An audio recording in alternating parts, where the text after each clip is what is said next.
I'd like to call the meeting to order. Please join me in the pledge. I pledge allegiance to the flag of the United States of America and to the republic for which it stands, one nation, under God, indivisible, with liberty and justice for all. Someday.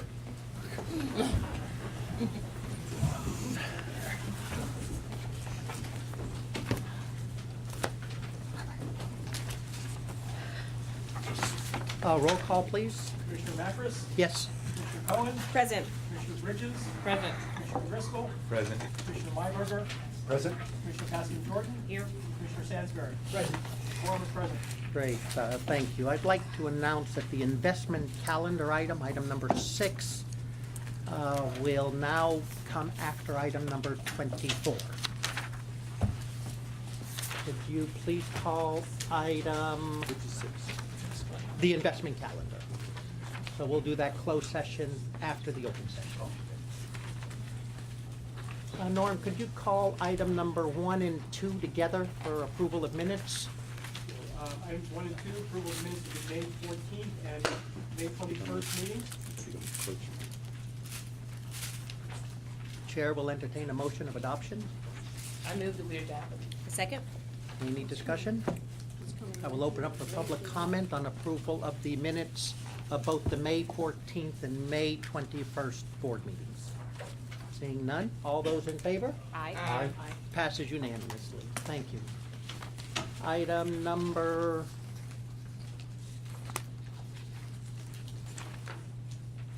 one and 2. Item number 3. Item 3, election of officers. I will open up nominations for the office of president. I would like to nominate Victor Macris, our current president. I think he's done a great job leading the board. And I'd be happy to see him continue in that as president. Great. Any other nominations? I will close nominations. Any discussion? I'd like to offer some discussion on that.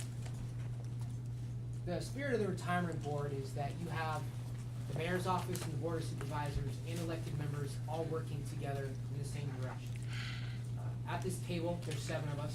3 are appointed by the mayor, 1 from the board of supervisors, and 3 are elected. And the elected members are the only ones with a city pension that are actually either collecting it now or will collect it someday. And if,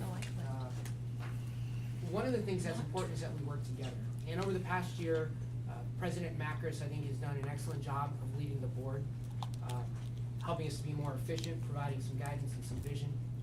But what I don't agree with is the continuation of his term. And it's nothing to do with President Macris as a person or the job that he's done.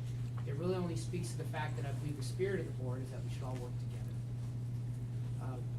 What I would have proposed, if I thought that it would have passed, was that the process that's been honored for many years is that the vice president moves into the president's slot and then you have a new vice president.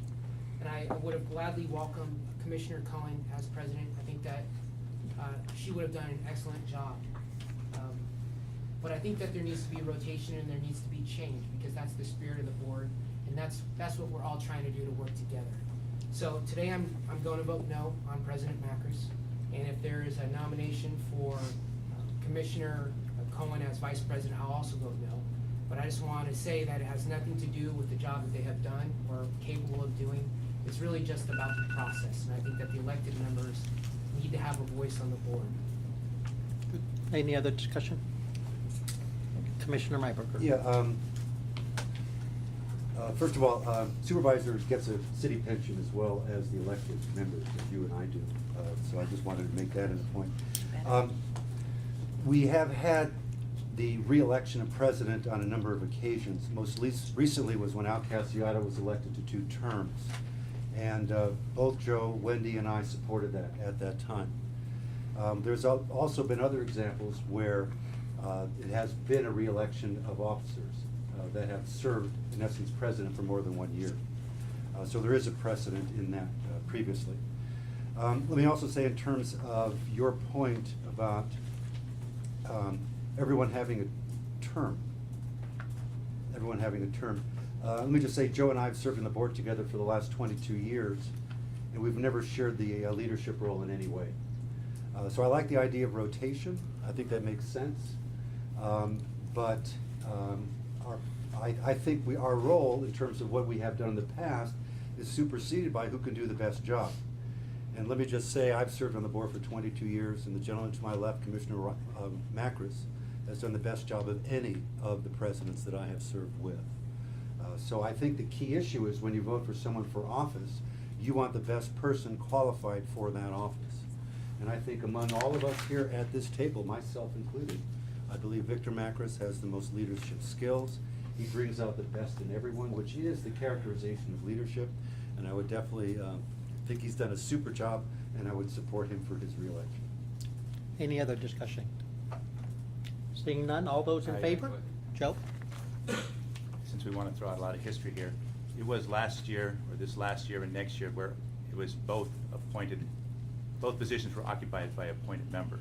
We've always kept it appointed, elected. I prefer sometimes to say the difference between labor and management. That's why it's a unified board, not like all the other boards in the city except for the Health Service Board. As for leadership and qualifications, yes, that's important too. But I'll be voting against the nomination as well, because rotations and other skills are very important. All those in favor? Public comment before the vote. Oh, I'm sorry, public comment on item number 3. Seeing none, I will close public comment. All those in favor of the motion? Aye. Aye. All those opposed? No? Nay. Passes 5-2. I will open up for nominations for vice president. Commissioner Myberger. Yes, I'd like to nominate Malia Cohen as the vice president of the retirement. Any other nominations? Seeing none, I will close nominations. Anyone would like to speak to it? I would just like to add that my comments still stand, and again, I just want to reiterate for everybody, for the record and for my fellow commissioners, that this is not an indictment on anybody sitting at this table. I think you're both excellent commissioners, and you're very strong in your own way. It's really just about the process. Anything else? Yeah, if I could comment, Malia has this position by virtue of her being elected. She does receive a pension from the city and county of San Francisco, so I would respectfully. But she doesn't receive it yet. Well, she will, hopefully at some point. Right, God will. But she is a sorry. Right. Sorry. I'm retiring a little bit early. No, she is a member of the pension fund as opposed to you, Got you before yours. as opposed to you, who are a mayoral appointee, who's not a direct member of the pension fund. My husband Your is. Your husband husband is. is, So and not. that's Your part of my spouse. pension, That's my right. spouse, That's so his I have spouse. vested in. Hopefully To not stay a alive. surviving spouse. Survivorship. That's right, survivorship. I want to protect that pension. But going back to the central issue of how we got here, all the elected members, myself and Commissioner Driscoll and Commissioner Stansberg have all been elected. We all contribute to the pension fund. We all will, future Stansberg will collect a pension when we retire, as will Supervisor Malia Cohen, who I put in nomination for the vice presidency. Thank you. Great. We'll open up for public comment on the vice president's position. Seeing none, I will close public comment. All those in favor? Aye. All those opposed? No? Nay. 5-2, please. Thank you, everybody. Thank you. Item number 4 is the consent calendar. Could you please call it? Item 4, consent calendar. Okay, Chair will entertain a motion of adoption. So moved. So, Any discussion? Seeing none, I will open up the public comment on the consent calendar. Yes, sir. Malia made the motion and her second. I will close public comment. All those in favor? Aye. Passes unanimously. Thank you. Could you please call item number 5? Item number 5, board member reports and comments. Commissioner Bridges.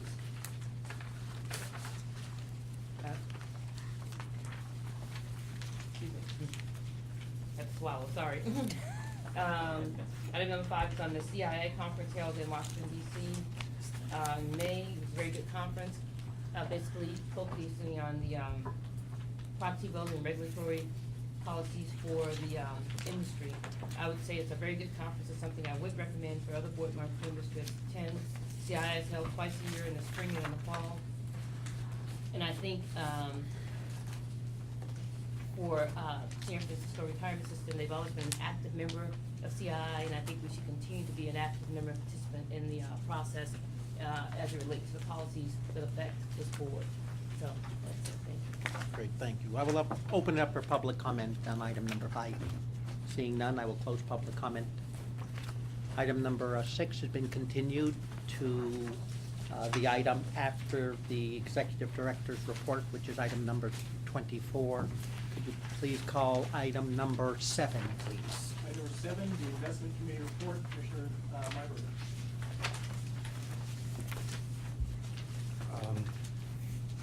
Just one sec. The investment committee report was a committee of the whole, so I would just defer, because we will be talking about hedge funds later on and the whole asset allocation process.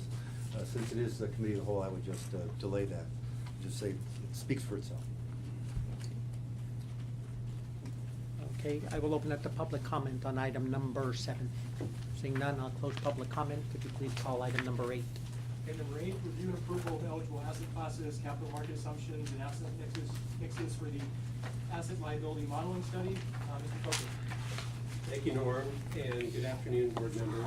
I'd like to begin the review here by asking Leslie Couts, partner and founder of Angeles Investment Advisors, to walk us through the key tenets of the recommendation, and then I have some additional comments. Thank you, board members. Leslie Coates from Angeles Investment Advisors. We had a good and fulsome discussion and review at the May 21 committee meeting. Angeles provided a set of asset mixes using the current eligible asset classes in which SFERS invest, and then adding 2 additional asset classes. One is alternative equity, which would be a group of highly differentiated and high excess return, high alpha managers in equity space, and then also hedge funds, which would use a range of investment strategies to achieve also excess returns, but with lower volatility than we would expect from public markets. We looked at those mixes using Angeles capital market assumptions for risk and return and correlation, and then married that analysis with an analysis of San Francisco's liabilities.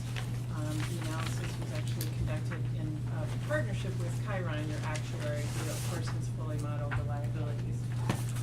Based on that study, considering both what we see as opportunities in capital markets as well as the structure of your liabilities and the required rate of return, we recommended a mix that includes additions to the 2 new asset classes I mentioned, alternative equity, which is the recommended mix at a 12% allocation, and then also 15% for hedge funds. Global equity would fall. We would also recommend reducing fixed income. I think there are many reasons we think this is an appropriate asset class. One is to achieve somewhat higher returns, but we are very focused on trying to reduce the volatility and downside of the plan, which we believe particularly hedge funds offer. It's also, we think, timely given the fact that we have equity and bond markets that are getting kind of long in the tooth. We've had 5 years of really exceptional returns. Valuations in equities seem, fair to maybe a little stretched, not horribly stretched. Bonds seem definitely expensive. So it's timely from a perspective of future opportunities in capital markets and for excess returns. So, and when we look at those mixes vis-a-vis the liability structure, we think there is a big advantage to having somewhat lower downside that will protect the funded status somewhat better, protect the plan against large spikes in contributions, and that we look at the worst case scenarios, projecting out the liabilities of the recommended mix is attractive. In light of the comments and discussion at the May 21 meeting, we did look at some additional mixes. Those are included in the memo that accompanies the board package, and those have a range of allocations to these 2 new asset classes that I discussed for What page is that, please? It's page 3 of the Angeles memo for June 11th. From mix A is at a low of 5% for hedge funds, for example, and alternative equity at 7, out to 12 and 10 respectively for hedge funds and alternative equity. We think that the risk-return trade-off for the recommendation is better than those alternative mixers, but all of those 4 are better in that respect than the current policy. So that's really the basis of the recommendation. I think clearly any new asset class needs to the board needs to feel comfortable with making a commitment. I think your CIO has outlined in the materials also in Hill State in more detail the plans for implementing and investing in resources to do a good job of picking good hedge funds as well as alternative equity. But the sort of risk return, asset liability rationale for this recommendation, I just wanted to touch on those as the highlights. Hey, thank you, Leslie. And board members, I have about a half a dozen items that I was hoping to convey, and maybe in the meanwhile, if I could maybe ask you to turn to the May 21 Investment Committee memo that I drafted, and to have page 2, we'll refer to that in a few minutes. The first item, though, to talk about is to talk about the headline risk of investing in hedge funds. From the days of long-term capital management to Madoff and others, there's been periodic fraudulent activities, SEC investigations of wrongdoing regarding hedge funds, and by my count, there are approximately 6,000 hedge fund managers, and the number of instances of SEC investigations of wrongdoing and fraudulent activities numbers maybe a couple of dozen over 17 years. I don't have an exact number, that's a ballpark, but I do know it does seem to me like it is less than 0.5%. But regardless, what I do want to stress is that good due diligence can go a very long ways in managing headline risk. I've worked for 2 employers over the past, 14 years, that invested materially in hedge funds, 30% for one small endowment plan, and another, a much larger plan, 25% allocation to hedge funds, and a very large pension plan within that endowment that also had a 9% allocation. And through that experience, have invested in more than 40 hedge funds, and we've had 0 instances of headline risk, fraud, SEC investigations of wrongdoing, et cetera. In addition to that sample size is relatively small, but in addition to that, the hedge fund consultants that I've used have very deep resources.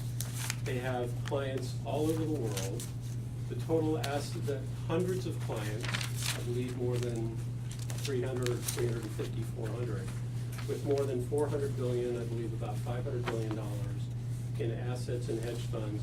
They've also had 0 exposure to all the headline risk that you've seen over the last 17 years. Indeed, actually one consultant that I've used has actually prevented fraud by becoming the consultant for a pension plan, public pension plan, that had an investment in Madoff, and immediately upon seizing it, they knew all about what the situation at Madoff was, and they encouraged the plan to divest. The plan did divest, and they saved themselves tens of millions of dollars.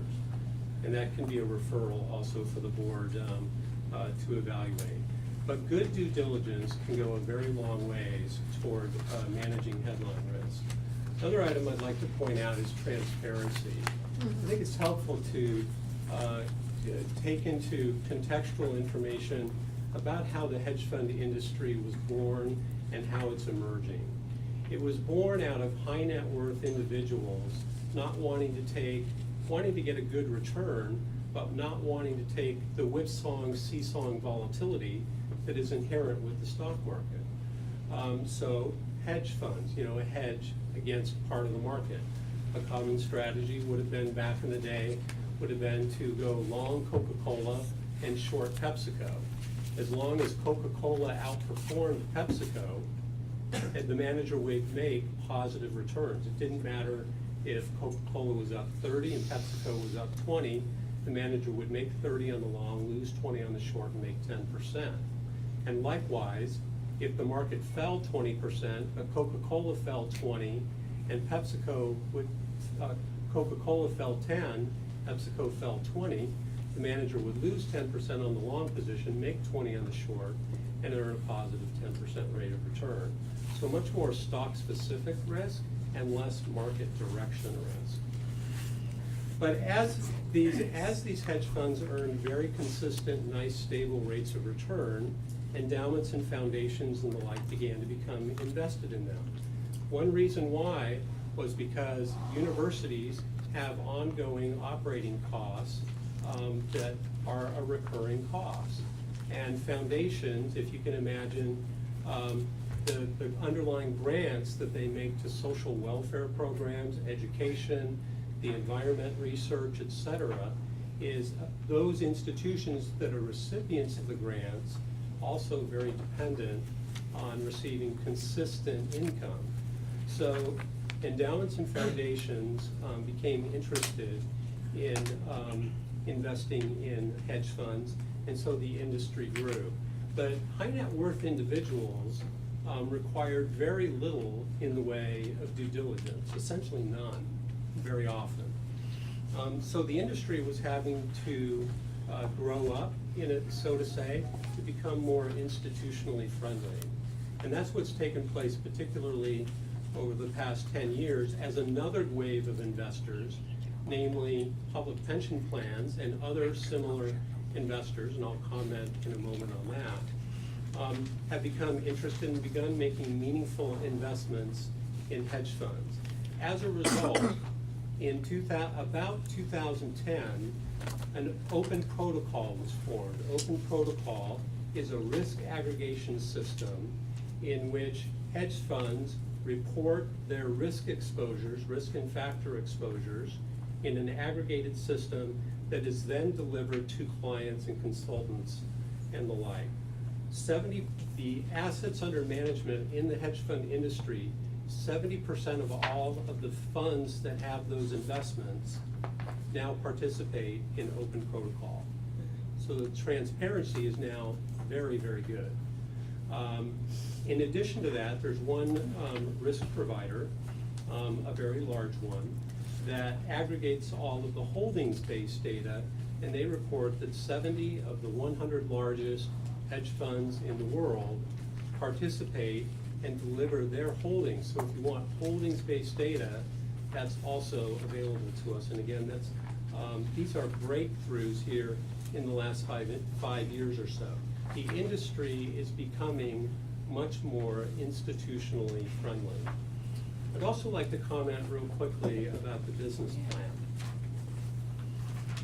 From the date of board approval to the time we make our first investment would be a minimum of 6 months. There's a whole infrastructure that we would need to build.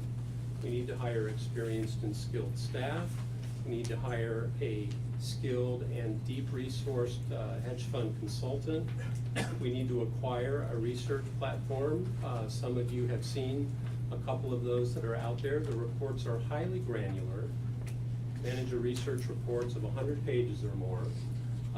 Risk reports on a monthly basis that are well over 100 pages. And in addition to that, once we have those 3 things in place, is then to begin to do due diligence on existing strategies. Then once those 4 things are done, it's going to take us about another year to complete a program. So from date of board approval to the time a program is complete is about a year and a half.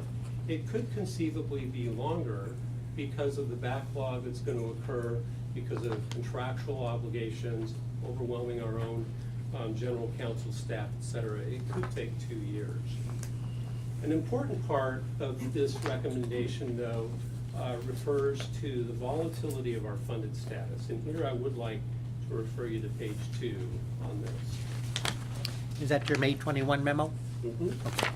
Thank you, Becca. And so on this, what I'd like to point out, and this is actually very important, so please bear with me, is that you'll see that in 1995, our funded status was 141%. That was extraordinarily lofty because bonds from 1982 through 1994 were returning about 9 or 10% annualized, and stock returns were well into the teens, okay? Unusually good outsized returns. So our funded status was now 141%. Then came the greatest bull market in the history of the United States.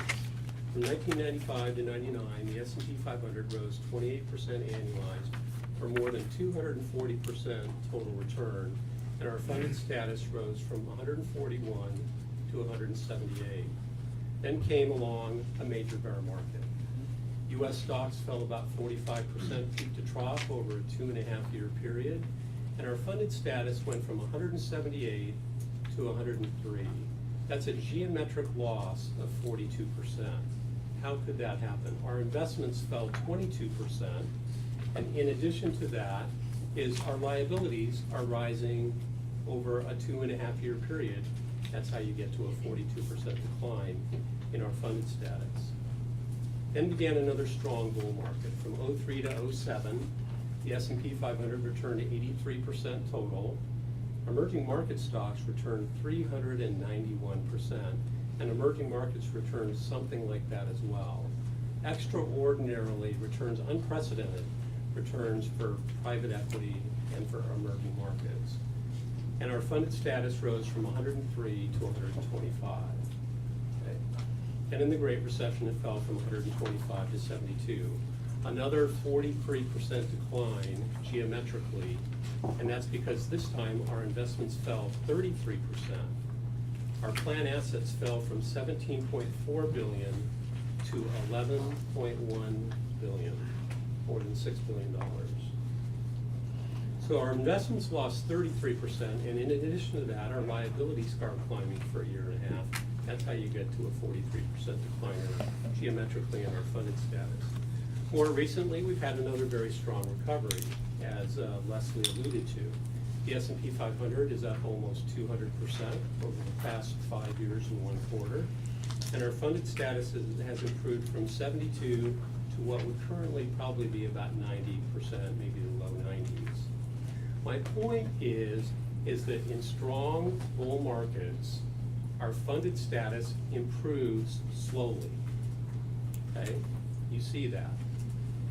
And in major bear markets, our funded status drops dramatically because we are both losing money on our investments and our liabilities are increasing.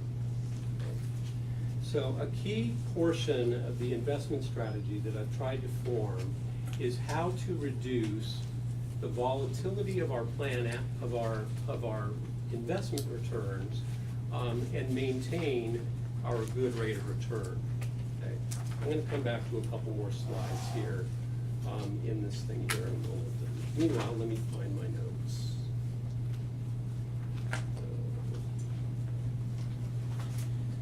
Here they are.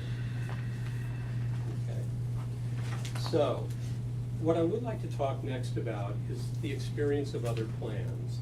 At the Pension Bridge Conference that Commissioner Myberger and Commissioner Driscoll and I all attended, the state of Wisconsin and the fire and police for the state of Colorado both talked very favorably about their experience in hedge fund investing. They didn't state what their returns and their risk were.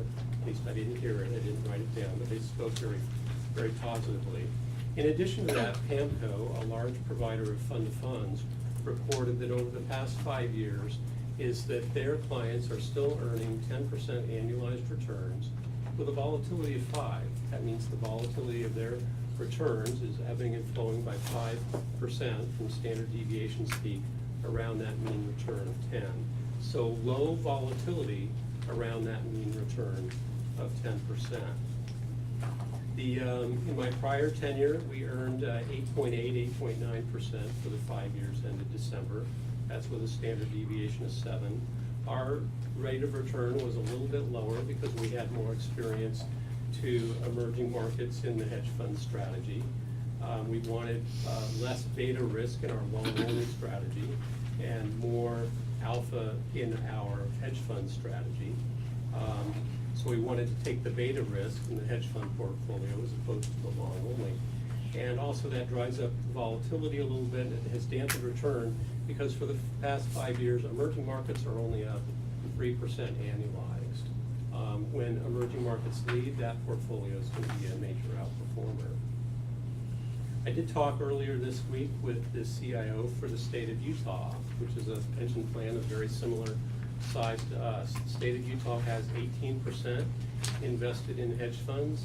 The CIO reported that, roughly speaking, is that over the past 5 years, they've earned an annualized 9.2% rate of return with a standard deviation of 5.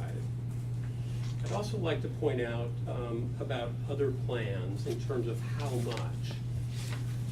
4 of the largest 8 investors worldwide in hedge funds are public pension plans. 7 of the largest 18 are public pension plans. 2 of the largest 6 or 7 are the Canadian plans, the Canadian Pension Plan and the Ontario Teachers Plan. The Canadian plans are highly regarded worldwide for their governance, for their risk management, and for their due diligence. They are considered standard bearers in how to manage public pension plans. I also have furnished to the board previously a list of what I am aware of, 13 public plans in the United States that have a allocation of at least 10% of their plan assets to hedge fund strategies. It includes the Texas District and Retirement Plan, which has 27% invested in hedge funds. The Missouri plan, Tanya's former employer, has 22%. I indicated Utah had 18%, and others. Last thing that I'd like to talk about is why now? Why not wait? It probably would have been in my best self-interest to wait, to not start a tenure as CIO under an umbrella of concern. But the reasons I did so are multiple. First, we do have an aging bear market. This bull market, the bull market that we currently have is about 50% longer in terms of its duration than an average bull market. Okay? A second is that from the time we start to the time from data board approval to the time the program is complete is a year and a half. So there's a long period of implementation. The third reason is because we are 90% or more than 90% funded. An ideal time to reduce your risk profile is when you have a high funded status. If we wait until the next bear market to do that, and we experience a large loss, and our plan right now resembles more of a risk exposure in the Great Recession than it does in 2000 through 02, our funded status geometrically, if we experienced another 25% loss on our investments over a year and a half, our funded status would go from 90 to 68 geometrically, and if it happened over a year and a half period of time, our liabilities would increase, our funded status would fall from about 90 to the high 50s. And that's purely hypothetical. But I don't know when. That's not a forecast, by the way, that I think the market is imminently going to fall. But I do think in terms of portfolio construction, balance of risk, maintaining a good funded status, downside protection, these kinds of things. The last reason to do this is because there's been all sorts of public news over the past 5 years about worries about public pension plans. Warren Buffett has indicated that there's going to be, quote, a lot of bad news about public plans over the next decade and more. My concern is if we experience another large loss and our funded status does go from 90 to the high 50s or 60s or something like that, is that the very concept and public tolerance for public plans will come under a lot of scrutiny. So that's the reason why now, as opposed to why wait. And with that, I'll turn it over to the board for any questions or comments, and thank you for my lengthy comments. May I ask some questions? Sure. Go right Sorry, ahead. jump. But when I ran for the retirement board a year and a half ago, part of my story that I told everybody, and forgive me if some of you have already heard it, was that my father, who is a retired city worker in Stockton, for many years gave up pay raises with the promise of retiree health care. So he retired in 2006 with the promise of having retiree health care for the rest of his career and a pension from CalPERS. The city of Stockton, through gross mismanagement, of course, filed for bankruptcy, and the pension that he was promised in retiree health care was thrown into question. 2 years ago, they eliminated his retiree health care in its entirety. He no longer has retiree health care. His pension, they're now saying that he may lose half of his pension because the city of Stockton no longer has the ability to make the payments to CalPERS. And of course, it's in litigation and is working its way through the courts. The outcome is still very uncertain. So I think, like many people, especially retirees, I'm very, very sensitive to the financial health of our pension system. I know retirees, for many years, have received a supplemental COLA, and with Prop C that changed. And part of the reason is because we're underfunded. And the reason we're underfunded is because of 2008 and the global financial crisis. What we're trying to do as a board is we're trying to find a way to reduce the risk of our pension system. And whether hedge funds are or are not the avenue that we should take, what we're trying to do is figure out where do we go from here. Because simply betting on stocks going up in perpetuity and not having another 2008 is not a sound decision. Stocks will go down again, and our pension system will receive a shock. The only question is, when will that happen? If it happens sooner rather than later, I echo Mr. Coker's sentiments that the public tolerance for an underfunded pension system, which requires enormous amount of city resources and dollars, may be completely lost. So we're trying to find a way to reduce this risk. So I support the effort that we're undergoing of trying to find a way to reduce this risk. But again, I want to say, and be very clear, I don't know if hedge funds are the way to do this. There's a lot of headline risk. People have a lot of concerns about the costs. They're worried about us hiring new staff and the cost of the staff. So there's a lot of issues, and I think that we have a long way to go before we can make a true and fair determination as to how we proceed. Maybe as we go through this process, we get turned on to something else, and we find another type of investment. So today, we'll leave it up to the board to continue to have some discussion on this, but I would make a motion, and I'm gonna make a motion, that we table this for another 90 days, which gives staff more time to continue to research this. It's more time for the board to continue to research the topic. It's more time for us as elected and appointed members to meet with the beneficiaries of the system who have grave concerns about hedge funds. And they're worried about the very solvency that we're also worried about. So with that, I would just like to make that motion that we table this for another 90 days. Is there a second to that? I'll second it. Discussion on the motion to table the item for 90 days. Yes. While I support the motion of delaying this decision, I concur with Brian's comments, because I too am very concerned about moving forward at a rapid pace, based on the fact that I think we need further study on staffing, because I believe the cost of staffing will be enormous to attract staffing into San Francisco. Infrastructure, I worry about portfolio composition, tracking clients, in addition to headline risk. So I think delaying it with further study is a great thing to do. And I would encourage staff to look further into in terms of the staffing infrastructure, and also just the entire hedge fund infrastructure process. I mean, it's complex.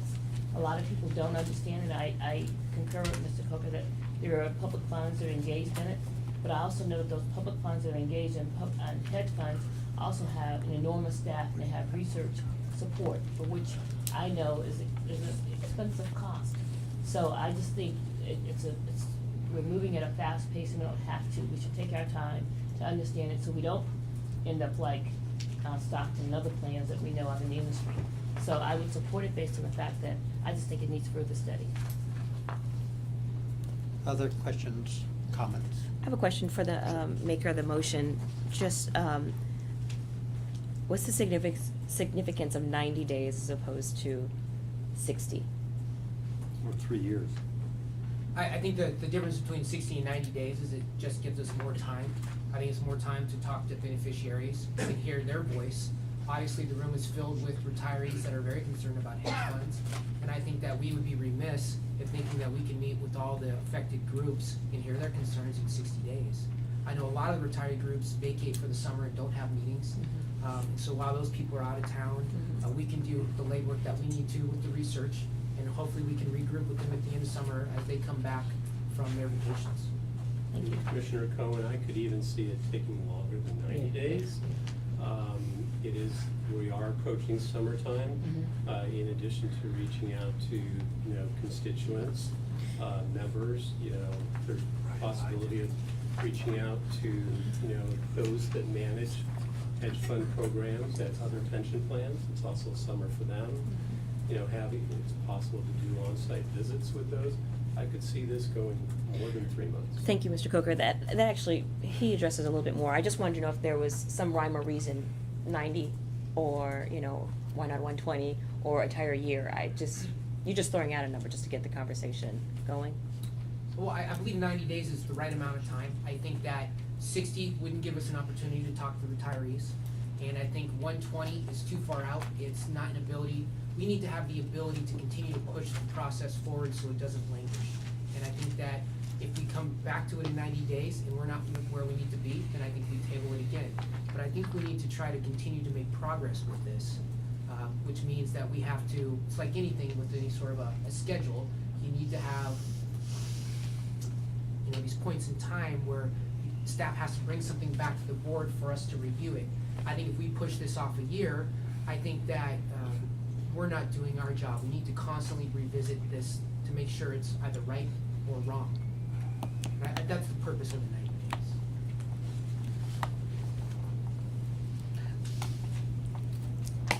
Joe? No, go ahead, I'll speak next. I was going to add that 90, I don't think we're firm in that. I think Supervisor Cohen, you're asking, will we make a decision on hedge funds in 90 days? Is the question. I'm not sure if we'll be ready to make that decision. I think that the decision will probably be based on the fact of what type of research comes back to the board. But I really think the research needs to be done very comprehensively.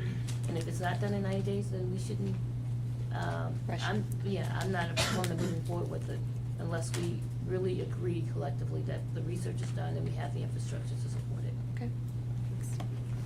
I think it's reasonable to expect to bring back a report to the board in 90 days. I think that's very reasonable. So is that? At least in terms of status. Okay, so I think the motion was just to continue the item for 90 days. I don't know if you want to amend it to continue the item 90 days and then have the staff, direct the staff to prepare a report to bring back to us so that we have something tangible to. I think that we need to continue to have a dialogue about this, and I think as staff sees fit to bring forth discussion items to the board, and I think that staff should do that. But specifically in terms of the motion, we can either bring this up for vote in 90 days, or we can bring it up for direction from us in 90 days. But the purpose of the motion is to table a vote on this at the very least for 90 days. So I understand what you're saying. I'm in favor of tabling the vote. What I'm saying is we're providing staff with some context. Right. What are they gonna do in 90 days if we don't tell them what to do? So what I'm saying is, yes, we make a motion saying we'd like to take another 90 days, and in that 90 days, we'd like staff to study the matter and bring it back to us. I think that's the point that I'm trying to make. And I would echo your sentiments on that. Okay. What I will do after there's a vote on the tabling of it, I would ask us each to share our direction on hedge funds. This way, staff has some direction from us, not a final decision on it. Maybe where to put weight in all of that. I'm compelled to call out that I don't think we need 90 days to study more. Staff is here with a recommendation to invest in hedge funds with 15%, and I believe they brought this recommendation fully vetted and fully thought out. Now, if that's not the case, I think people should speak up. I think if we want the 90 days to reflect on it, if we have specific issues, or if we want to reach out to our membership and educate them on them, I'm fine with that.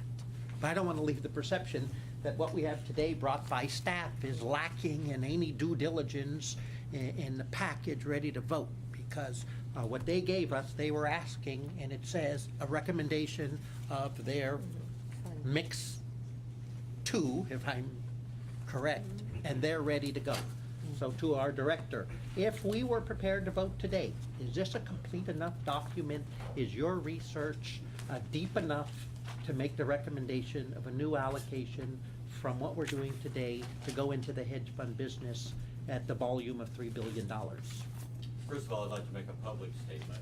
In reviewing the correspondence that we've received, the retirement system has received from interested parties, retirees as well as professional retirement organizations, I want to assure all the beneficiaries of this trust that staff, myself and all of staff, will not react to attempts to intimidate or to threaten us. We will continue to act as fiduciaries and bring forward what we consider the best recommendations for this retirement board to consider in investing the funds as well as administering the plan. So with that statement, I will answer your question. This is our recommendation. What I have heard from one commissioner is very specifically, she is requesting us to bring back additional information on what resources we expect to have to support an asset allocation of 15% for hedge funds. That's a very specific issue that we will bring back that information on. I agree with President Macris. If other board members share their concerns, if it's, do we have the capacity, is 15% too much? We can address those and bring those back in 90 days to try and make sure that the board has every piece of information they need to feel comfortable voting on it. So is it a complete packet? One commissioner believes we need additional information on our infrastructure and our resources. We're more than prepared to answer that or any other board member's concerns. We'll bring back the details that this board needs to fulfill their fiduciary responsibility, and that is to vote prudently on this recommendation. But the recommendation is complete, except we now hear we need additional information. We're more than happy to provide that. And for each board member, we're more than happy to address any concerns that you provide to us. And you're right, we need the direction as to what additional information this board needs. Commissioner Driscoll. Yes, in one sense, I'm prepared to start now, but there's a caveat that may not be understood, though when I spoke on this in March, there's been a big change here in the last several months. The first time this was recommended to us was in 2000 or 1999, I forget the exact year, but I do remember the meeting. Recommended consideration. Yeah, recommend consideration, and we didn't really vote on it. Only one person spoke against it. There was one issue I had a significant problem with at that time, which has changed. Let's call it that area of the infrastructure that Mr. Coker spoke about a minute ago. That's why I want to, this thing about a 90-day postponement or delay. Some of the infrastructure issues could be continued to work on, and some could not be. Correct? Well, what I hear a couple things, Commissioner. One is maybe we can spell out in more detail the infrastructure that's needed. I mean, we do have a business plan that has been conveyed. The second, though, that is I could do more outreach to other public plans and do more detail in that. I've talked to a number of them. I could do on-site visits there. That could prove helpful. The third thing that I hear is that it could be helpful for certain members of the board to have a conversation with their members. That's more on the education side. To me, that's not infrastructure. One of the reasons I happen to be in support of this, not that I've been studying for the last 10 years, but it goes way before Mr. Coker joined us, because I've seen emails, minutes of other groups' meetings, phone calls, and I know we did this during Prop C.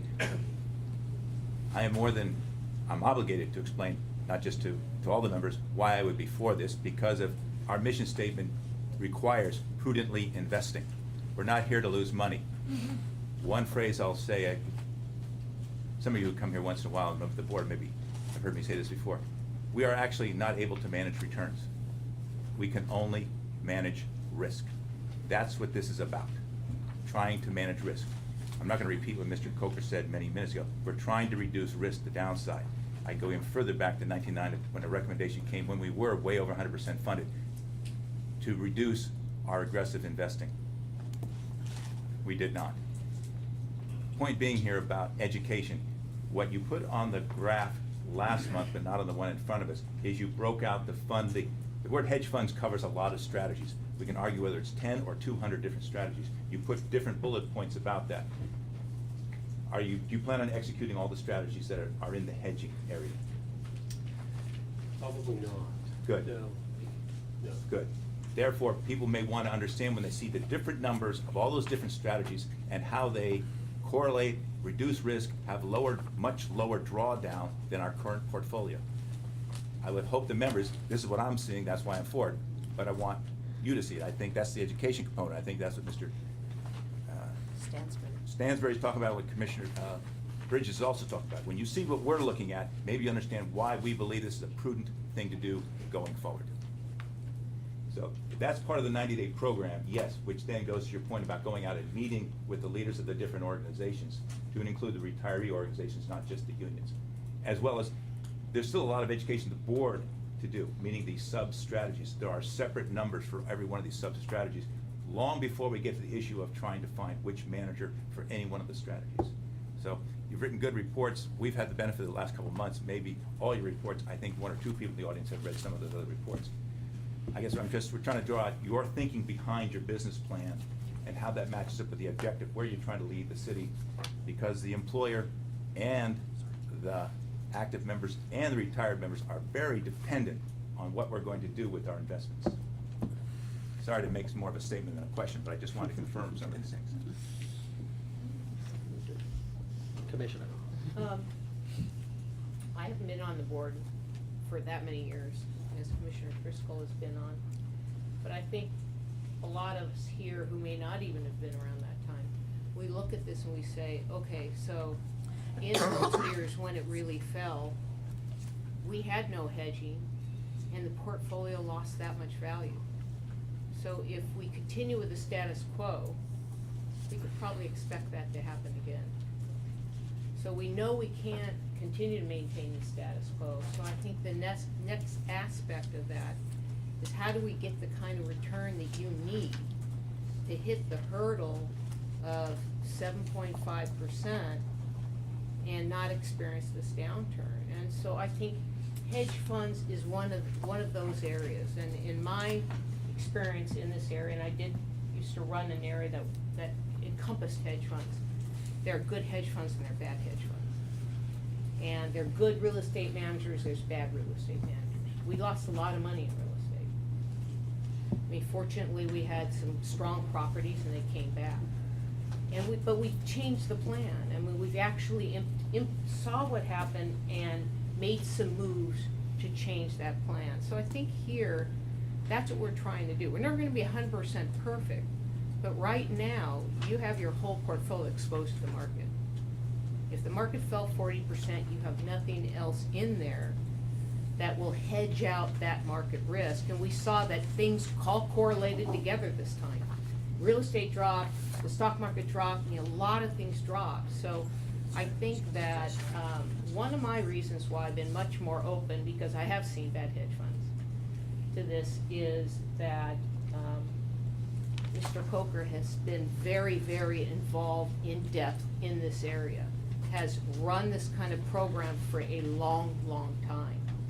he's seen, fortunately, the bad funds and the good funds. And so what we would need to do as a board is, you know, determine the percentage. We don't have to go all in immediately, and try to find the best managers. I mean, fortunately, he has a nice stable of managers that he has a long track record of experience with. I don't know, Mr. Coker, how long have you had that track record for? 13 years. 13 years. So I think that, and my feeling is, I am gonna be open to that. I don't wanna expose this plan when the market's high to that kind of loss again. And we have to find some way to do that. So I'm open to this. I would like to move forward as quickly as we can. And I think that, that we need to find staff quickly if we're gonna do this, and address those issues. But right now, we are exposed, because the portfolio doesn't have that in there. Yes, you might guess. A few points that I'd like to make.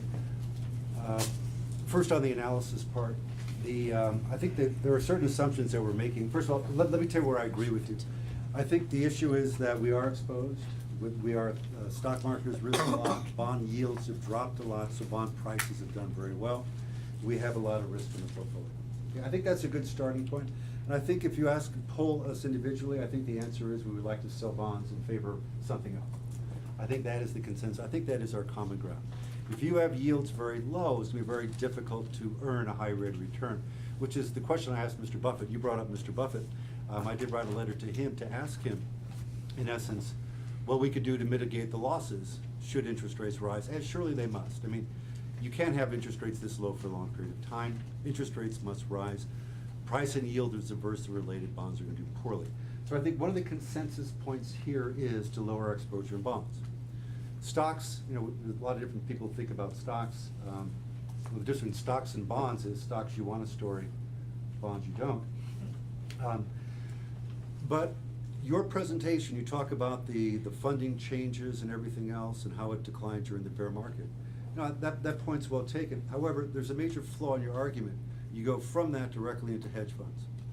And hedge funds is the only alternative you've presented to avoid the down markets. And I think that's a major fallacy to this. I want to go through, and I think one of the issues here is in terms of, let's say we do sell bonds, what do we do next? I think, where do we put the assets? I think that's an important thing to consider. I've shared something with all the board members about other alternatives that we can look at in lieu of bonds. Let me go through some of the points that have been made. Hedge funds will protect you in a down market. That's what I'm hearing. Let's go back to 1998 when long-term capital was involved. This is your Bible. This is the book by Swenson. This is long-term capital management. This is page 143 of Portfolio Engineering. Long-term capital management, which, just to review, in 1998, this was a Nobel laureate, a future Nobel laureate, that started a hedge fund, buying certain assets, selling certain assets, using leverage, which nearly brought down the entire financial system. Let me read directly, and I quote, "If the Guinness Book of Records contained a category for hubris, the principles of long-term capital management would top the list. Staffed by a combination of Wall Street wizards and academic superstars, including 2 Nobel laureates, long-term capital management concocted a toxic blend of arrogance and leverage that nearly brought down the world's financial system." Let's talk about the benchmark a little bit, because we talked about different benchmarks, and that hedge funds have low volatility and all those other kinds of things. So this was the economic crisis that happened in 1998 that had to be saved by several of the banks, et cetera. Let's go back to 2008. I teach corporate finance and investments, and one of the cases I have is the demise of Bear Stearns. Bear Stearns was a hedge fund that bought subprime mortgages, bought insurance to protect them, very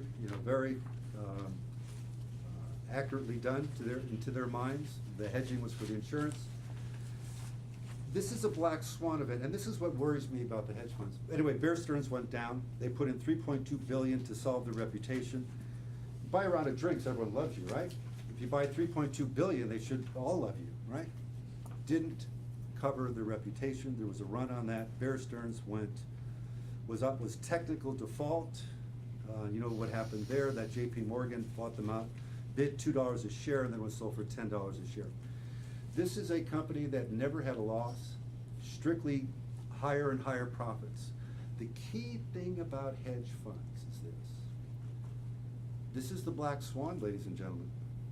This is the black swan. When you see something like long-term capital that nearly destroyed the entire financial system, when you see something like the panic of 2008, that was caused by the hedge funds. You are not going to convince me, and I don't think you're going to convince anyone in this audience that hedge funds are less risky than stocks, period.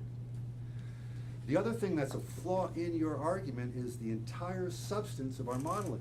We assume normal distribution, the bell-shaped curve. Bell-shaped curve does not cover the black swan, ladies and gentlemen. You cannot look in the past and predict the future. This is what the hedge fund is all about. This is why there is a major, major flaw in this. So although you have tried to sell us a bill of goods by stating that hedge funds will protect you in a down market, they've actually caused, the hedge funds have actually caused the financial upturns. So you're not going to convince me of this. What your analysis has lacked is the tying together of the down markets to the fact that hedge funds is the only solution to protect you in the down markets. That is absolutely false. Let me move on to, fine, if you don't like hedge funds, what else? I think the answer is to put it someplace else. I agree with you, we should sell bonds. I think we should put it someplace else in a lower volatility kinds of situation. I agree with that presence. And I think the answer is agricultural property, farmland, and timberland. And this was your position, Mr. Coker, when you wrote this article in 2007. I'm curious if you've updated your position since. The title of this is called Emphasizing Low Correlated Assets, the Volatility of Correlation.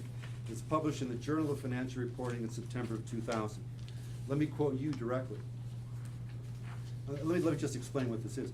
What the analysis, you can obviously expand on it.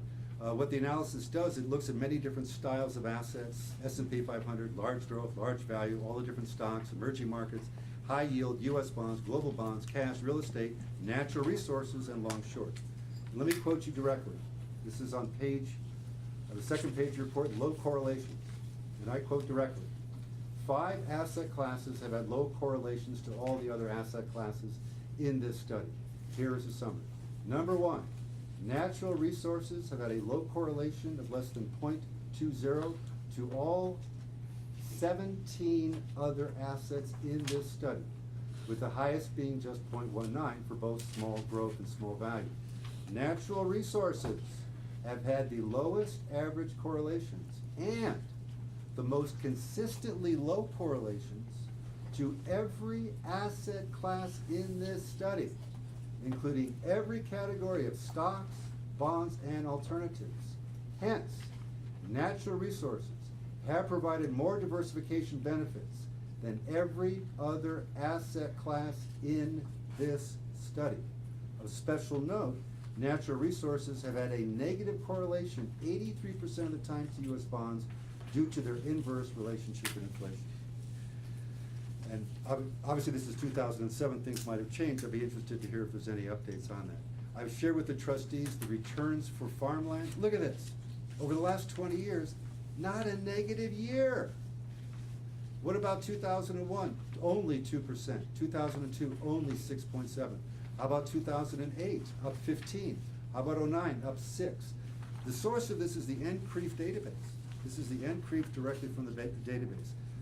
Farmland makes a lot of sense. And in addition to that, you've got inflation protection. If you're growing crops, the prices will go up in an inflationary environment, and the value of the land will go up as well. Inflation is a big deal. We talked about the COLA, which is linked to inflation. We talked about the inflation sensitivity of the rest of the portfolio. This is the way. And I see inflation as a very, very big item coming forth. Let me summarize the returns. These are the average returns and standard deviations over the last 20 years. Farmland, return, these are historic, these are actual returns, 11.34%, standard deviation of 6.68. Ladies and gentlemen, 6.68. For hedge funds, they're modeling 9.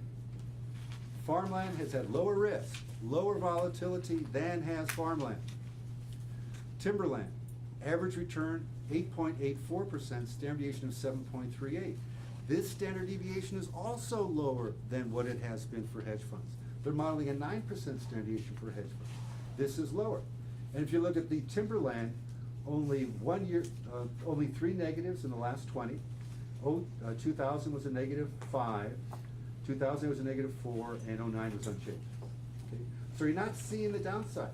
What we're hearing is the volatility on the downside. Here you've got real assets, inflation-protected assets, and as our chief investment officer has published, it's the best diversifying asset for the portfolio. This is what we should be thinking about. Let's talk about fees. Fees. Okay, and I've asked the chief investment officer, in all these reports, not a single dollar amount was mentioned in fees. Not a single dollar amount. So let me tell you about what it is. Roughly $100 million extra in fees annually, per year, forever. Do you think we're gonna close this program down within 10 years? No. For all of you that vote in favor of hedge funds, I want you to think very seriously. Your vote will enable this program in perpetuity forever. Is this the kind of risk that we have? You're not gonna shut it down. Look at the currency overlay. It took 8 years to shut that down, and it was a loss leader, okay? There's gonna be a major apprehensive in shutting this down. There's a lot of issues in terms of getting funded. It's gonna be a problem to shut down. How much is $100 million? How about 2 headquarters buildings every year forever? Round numbers. 2 headquarters buildings forever. This will go to fees for these hedge fund managers. I don't see that. I don't want our fund assets to go to fund other people, these kinds of fees, particularly when you're targeting a 6.5% return. You want to spend $100 million a year to target a 6.5% return? Oh my God. There's better ways of doing this. There's much better ways of doing this. There is. And lastly, I see Randy Diamond in the audience here, who works for Pensions and Investments, this newspaper, Pensions and Investments. They ran a story this Monday about my letter to Warren Buffett on hedge funds. I asked Warren Buffett his position in terms of, and the phrasing that I did, I said, when 25%, and this is the key issue, ladies and gentlemen, when 25% of your portfolio is in bonds, that they're modeling a 4% return, how could you earn the actuarial assumption of 7.58%? That's what this issue turns on. It does. And so that's what I asked. And so Warren wrote me back and said, Herb, I would not, and he underlines the word not. You can see it, they actually printed my letter here. Warren said, I wouldn't call it scribbling, Mr. Diamond. He said he scribbled the note. No, this is his handwriting. He didn't scribble it, all right? Said, Herb, I would not go with hedge funds, and he underlines the word not, would prefer index funds and would not sell options against equity positions. Signs Warren. And he's telling, I did go to the same grade school that Warren Buffett did at Dundee, and he said, That cover calls. P.S. Wife, kids, and Charlie all went to Dundee. And then I also wrote a letter to the editor as well. I mean, do you want to go against Warren Buffett's advice? Oh my God, what are you listening to? No, I prefer David Swenson's advice. After the hedge funds were started at Yale University, their star left, started his own hedge fund. It was funded by Yale, and eventually went under. Okay, there's a lot of organizational risk in this. You're not going to see that. Hedge funds are too much. There's the organizational risk, which I'd like to talk about next. We don't have the staff to do this. We cannot base our views on hope. We cannot do this. We are fiduciaries. You want to talk about prudence? How can you do this? How can you pay so much in fees with a targeted 6.5% return? How can you invest in hedge funds which actually caused the last two financial crises under the misdirection that you're saying that they're gonna lower the risk based on some kinds of benchmarks. Let's talk about the benchmarks. If we go forward with this, how are we going to deal with the benchmarks? It's not an investable benchmark, the hedge fund industry. Let me again quote the Swenson Bible here. Considering the record of long-term capital, the infamous hedge fund that nearly brought down the world's financial system. Okay? According to the New York Times, the database of Tremont Capital, a leading purveyor of hedge funds, contains long-term capital performance only through October of 1997, nearly a year prior to the firm's collapse. Listen to this. From the point in October of 97, when long-term capital stopped reporting results, to the point of the October 1998 demise, returns amounted to a negative 91.8%. The staggering loss appears nowhere in Tremont's trove of data. And that's not bad. This is called survivorship bias. They're done. They're not in the numbers. So we bring in a new one. Then we call backfill the numbers. We bring in their great track record. Remember I talked about hedge funds being a hot dog? You tell me what's in this index. I have absolutely no idea what's in this index. It's not an investable index. You cannot do it. And respectfully, I think that if you believe you can find the managers, the top performing managers, what makes this possible, fine. Maybe you can, maybe you can't. I am not going to base the funding of this system based on your hopes, your aspirations, or any kinds of due diligence that you believe will do that. I got news for you. If you do due diligence on this, that is not going to guarantee success. Look at long-term capital, Nobel Prize winner. And the irony of this is, listen to this. They gave him the Nobel Prize when he worked in long-term capital. Okay, there's too much in here. We don't have this. We don't have the infrastructure. This is too distracting. No further information is going to change my view on this. I like to vote it down today. Really? Yes. I didn't get that impression. I was wondering where you were going with all of this. Oh, God. I have one question. Commissioner Myberger, can you explain to me whether, because you've advocated covered calls, whether those employ hedging? Good point. Question is covered calls. No, and this is the thing about covered calls. No, it's you already own the stocks. I'm selling options against the existing portfolio. I am advocating adding an asset that has a negative correlation with stocks, not a low correlation with, a negative correlation with.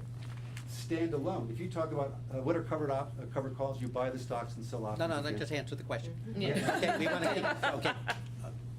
No, it's a negative correlation. Leona has a question down here. Okay. Leona, Bridges. President Mackers, I think we have to go back, because after all of the, after the discussion, I think the motion should be restated, but also, I just want to make sure that everyone understand my position on, I don't think hedge funds are bad. I just think that right now, currently for the system, San Francisco Employees Retirement System, we are not ready to invest in hedge funds. That's my position. And and I do believe we need to reallocate out of bonds. And the 15% in hedge funds right now, I'm not willing to support because I don't think we're ready. Not that the hedge funds are bad. So I do not support your position at this point. Okay, I am going to open up for public comment right now. We have members of the public. We have a motion on the table. Then I'd like everyone, when I open it up for comments, to speak to the motion only. Yes. I will extend an opportunity for all of us to share our views on hedge funds Oh, good. Okay. and see how it all balances out. And obviously, I would just like them to be personal. I don't think there should be any weight to it, and staff could incorporate what they'd like or not and come forward with the same recommendation or something different. First speaker, Dean, is it Coate? Coate. Followed by Robert, We have two mics, one on either side. Followed Please by speak into the Jean mic. Thomas. Microphones do not amplify, they do record. If you want your message recorded, please speak into the mic. Okay, so we just have a few. So the order will be Dean, Herbert, Gene Thomas, Margaret Young, David Williams, Jonathan Mead, Tim O'Brien, and Claire Zbansky. Okay, sir, the floor is yours. My name is Dean Coates. I'm the president of Local 21. Welcome. And I just want to say that at this time, we oppose the investment of retirement funds in hedge funds. I'm not sure, whether it's useful to give more time to study it or not, but at this point, we certainly oppose it. It's our view that investment banks and hedge funds and Wall Street speculators were responsible for the financial wounds that our members right now are paying thousands of dollars per year apiece to cure.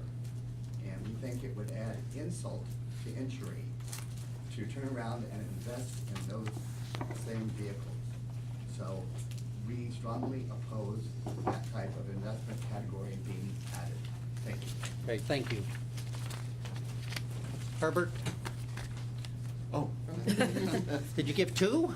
Oh, I'm sorry. Yeah, you gave two, but you could only speak once. I over-leveraged, I'm sorry. Thank you for coming. I just want to make it clear, in case you're doubling up on us. Okay, my name is Herbert Weiner. First of all, as a compliment to Herb Mayberger, Warren Buffett may be the Oracle of Omaha, you're the Oracle of San Francisco. Anyway, I have real reservations because, for one thing, the hedge funds really caused this economic downturn of 2008. It was the most major downturn since the end of the Second World War. It threw the world economy into a tailspin. It knocked our retirement system for a loop. Fortunately, it was strong enough to survive it. This is an excellent retirement system. It's a model for the rest of the country. This is a conservative organization. It makes responsible investments. And hedge funds are a gamble. It's fine if you're going to go to Reno or Las Vegas to make these investments, but frankly, I wouldn't want to be at the same roulette wheel or at the same table. I could possibly lose my shirt. It's a very risky thing, and the returns have to be balanced against the expenses for the staff. It's going to cost millions of dollars, and it's going to offset the returns you're going to have.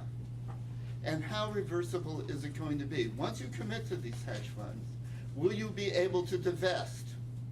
Mm-hmm. And we're going to be locked in. I don't want to see this system go the way of San Diego and Orange counties.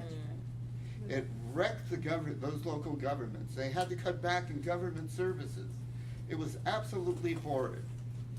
So my position is emphatically to vote this down. If proponents want to do it in hedge funds, do it on your own portfolios. Don't risk the city and county of San Francisco. Thank you. Thank you. Jean? Jean Thomas. One moment, we'll give you the mic. Okay, thank you. Thank you, Jean. Thank you. Good afternoon. Yeah, Jean Thomas, Retirement Committee Chair, retired employees of City County of San Francisco. I came here today to oppose the hedge fund because I thought that you were going to take a vote. The motion on the floor, I think, is to defer this for 90 days. Is that not true, sir? Okay. I think that's probably a good idea. And I think that we do need education. And I'm a little struck by one of the board members' comments that he thinks that some of the board members mean education also. Wow, I don't think that you should make a decision on that basis if that's the case. Also, I think that in 90 days, perhaps you should come back in addition with some of the proposals that Mr. Meigerberger has made, and see if those would be better. But because I think well, that's my proposal right now. Why don't you come back with something in 90 days and something additional to the hedge funds so that you'll have some other choices besides them. Thank you. Thank you. Jean. Marguerite? Yeah. I've got a. Should I just Wherever you'd like. Yeah, so this is a letter from William Sokol, who is a respected fiduciary counsel and general counsel to a number of pension funds. I can pass them out for you. You can give them all.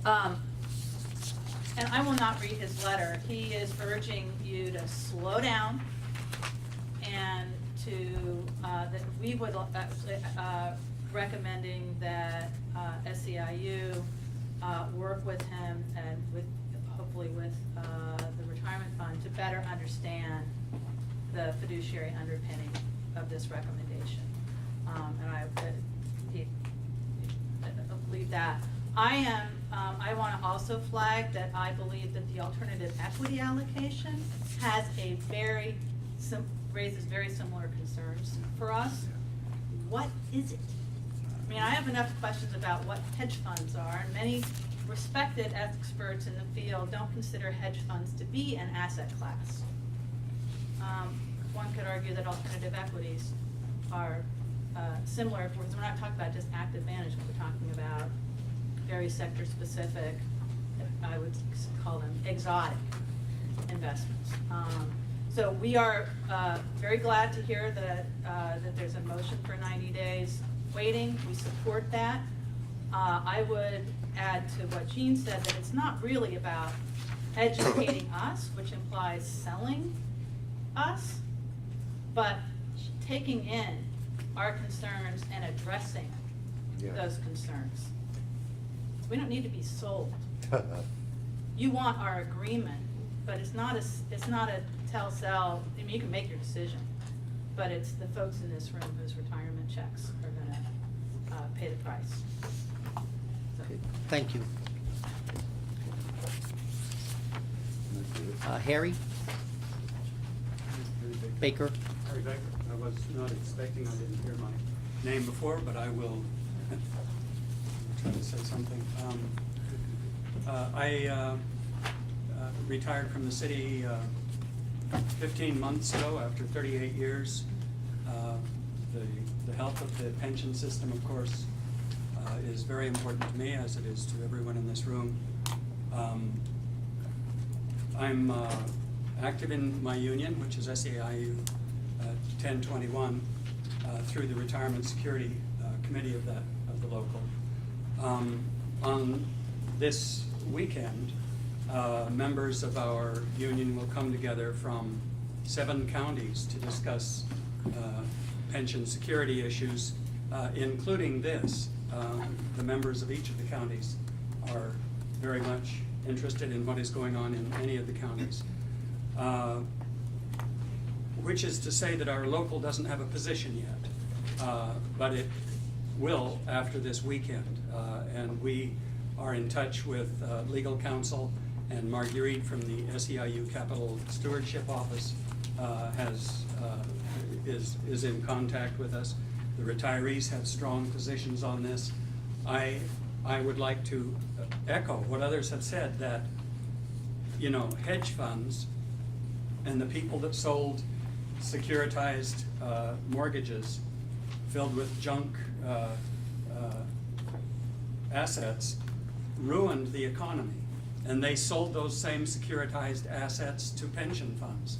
And as Bill Sokol's letter points out, the emails back and forth between the bond traders, the hedge fund traders, characterized the pension funds as dumb money. You know, if we've got some big assets we need to move, let's try to sell them to the pension funds. And a lot of the pension funds bought a lot, and we're suffering for it. So, as someone else said, to now turn to the hedge funds as, you know, the savior for us, to bring health back to our pension funds doesn't make sense to me. I think Herb came up with a lot of good ideas about other asset classes that we need to be concerned about. Now, we were to direct our comments to the motion on the floor, which I understand Mr. Stansberry's motion to be to put a decision off for 90 days. And I would say that that's a good idea, and that in that time, what should happen is that a very rich dialogue should be created between the board and the staff and the retiree groups and the unions to, to try to get a handle on understanding what's before us, and the options, the other ways forward that Herb, for example, was mentioning. Thank you. Great, thank you very much. David Williams? David Williams, I'm speaking personally, but I'm the president of the West Bay Retirees Chapter of SEIU 1021 and also a member of POB. I came here initially, of course, to oppose any hedge fund investments simply because of the high risk and also the high cost associated in administering them and the difficulty of opting out of them if they tend to go where you don't want them to go. I was going to mention long-term capital management as a case study of what happens when they go where you don't want them to go. But I think people here have spoken many things, so I'm not going to reiterate it over and over. In speaking to the motion, I suppose it's a good idea to take some time. I think maybe, I've heard it said that you folks want to educate us. Maybe we need to educate you as well. And it's our money, and we think we should have some voice in how it gets invested. I think it's in our interest. I also, my personal financial consultant today, I gave him a call and said, what about hedge funds? And he sent me the Market Watch on my phone, and the headline is, flows into hedge funds accelerate, but performance continues to lag. So with that in mind, there you have it. Thank you, David. Jonathan Mead? Yeah, hi. Jonathan Mead, also with 1021, worked for the city for 30 years, and I live in D10. I just want to echo what everybody said here. District 10. And my concern with hedge funds is really on a moral level, and that's not necessarily a concern of yours because you have, fiduciary obligation to make money for us. But there are times when that becomes a concern that you can't ignore. And I'm not saying we're there yet, but my concern with hedge funds is that it seems to me that to the degree that hedge funds are successful and are, offering, giving a good return, it's usually at the expense of some other entity in a zero-sum game. Workers lose their jobs, and those are the concerns that I have. I don't want our retirement dollars going into a venue that is causing pain and suffering for other people. Say that about the system. And I want to echo what Ms. Thomas said earlier, is that when you guys come back in 90 days, if this motion passes, which I support, that there's more than one way to skin the cat. There's got to be other prudent and reasonable asset allocations that would not include hedge funds. Thanks. Thank you there, Jonathan. Tim O'Brien?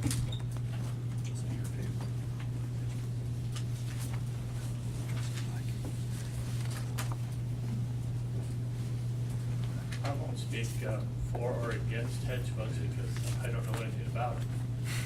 But I do know that I've been a member of the retirement system for 48 years, retired for 18 years. For all that time, this board, no matter what the makeup or membership, has always secured my retirement. And not only that, has earned enough to pay a supplemental COLA when it could. I don't have the expertise, and I haven't heard anybody yet today with the expertise of the staff, and I don't know all the expertise of board members, but I know staff has been vetted to have expertise in many areas. I say I don't know whether I should be for or against hedge funds or agricultural land or timber, but I do know that the past performance of this retirement system allows me to go home tonight and not worry about it. So I trust you will make the right decision for my retirement. Thanks. Thank you, Tim. Claire? Thank you. Claire Zvonsky. Vice President of SEIU 10-1 West Bay Retirees, President of RECCSF, and a member of POB. And while I'm speaking personally, I have to say that of all the people that I've spoken to out of those groups over the last several weeks, there has been a huge hue and cry that hedge funds are too risky. And I want to speak really to the motion, because too many years of being a commissioner, we speak on the motion and not the periphery. But I really support the motion. I think it was a wise one. I think there should be a delay and an opportunity for all of us to have a greater dialogue and to explore these areas. But I just want to also add that besides the fact that these are our contributions, you are our fiduciaries. We expect you to do your due diligence and your fiduciary responsibility. Active members and the city will have to pick up whatever the unfunded liability will be if these funds go south. All right, so active members who have a certain percentage of contribution today will see that increased if there are losses. The city will get a bigger bill if there are losses. Retirees will be blamed, and this is not what we want to see happen.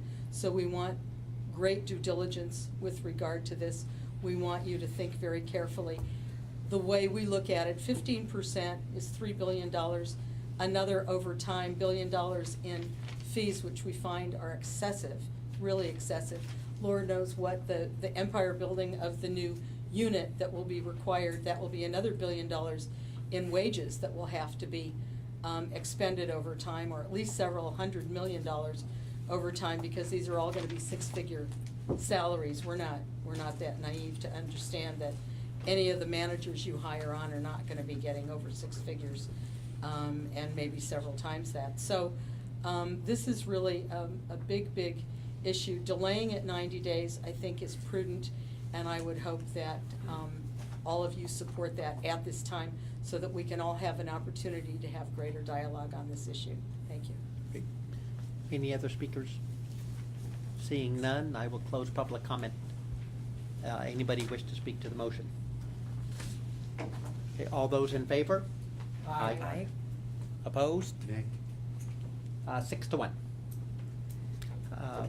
Brian, I'm going to start with you, if that's okay. If you can share your thoughts on hedge funds, so staff will have some sense from each one of us. I have a lot of questions about hedge funds. I'll get you a more specific list offline, but just shooting from the top of my head, things that I'm curious about are, when we've been presented with the volatility of a hedge fund index, we've seen one index. I'd like to see what are the other indexes. And I'd also like the topic of survivorship bias to be addressed. I think that's important. I'd like to know about the returns of other pension systems, where they are with their hedge fund investments, how those have correlated to the market in terms of have they been ahead of the market or behind the market. I know there's some pension funds that have survived pension reform because they were smart with their investments. I don't know if those were hedge funds or were they not. Also, I'd like to know, within the world of hedge funds, which of course encompasses a lot of strategies, are there any specific strategies that you like? Yeah. And I would like to know about those. But again, I'm just shooting from the hip here a little bit and giving some very broad overarching ideas and questions. And I'll get you more offline. But those are the sorts of things that I would like to see. When I think that the worst I've seen with hedge funds is when they have a lot of leverage. And I think leverages can accentuate your losses. So if a fund is levered 10 times, then you're gonna have 10 times the losses. So I think that when we go through analysis, I agree with Commissioner Stansberry, I don't wanna belabor that, but I think we really need to get into dissect all the issues. I've heard hedge funds say, oh, we were only leveraged 3 times, but gosh, the market caused us to be 10 times. And I've lived through the negative parts of hedge funds. So I think the only reason we would consider this program is if there is enough data that the managers that you're going to select And by the way, we would demand that we see during the down market periods how they perform. So hopefully they do have a long-term track record. So even to get to the end point, I think is gonna be tough. But I think all of Brian's suggestions, plus the leverage, plus if you can, the managers that you're actually looking at and thinking about, I think that would be good. I actually also want to add, I do like Commissioner Meiberger's addition of natural resources and timber and some of the great asset classes. Timber's a great asset class, and a lot of the great endowments and pensions have used those. They're not that liquid, but then again, they can be liquid if you cut the timber at the right time. So we haven't really had staff to do things like that, and so hopefully in this process we'll be able to also research some of Commissioner Meiberger's areas he spoke of. First of all, thank you for your comments. I think we have to look at other asset classes. Let me talk about alternative equity. No, let's just go to the hedge fund and Hedge give a little funds? direction. Okay, something tells me I should just pass.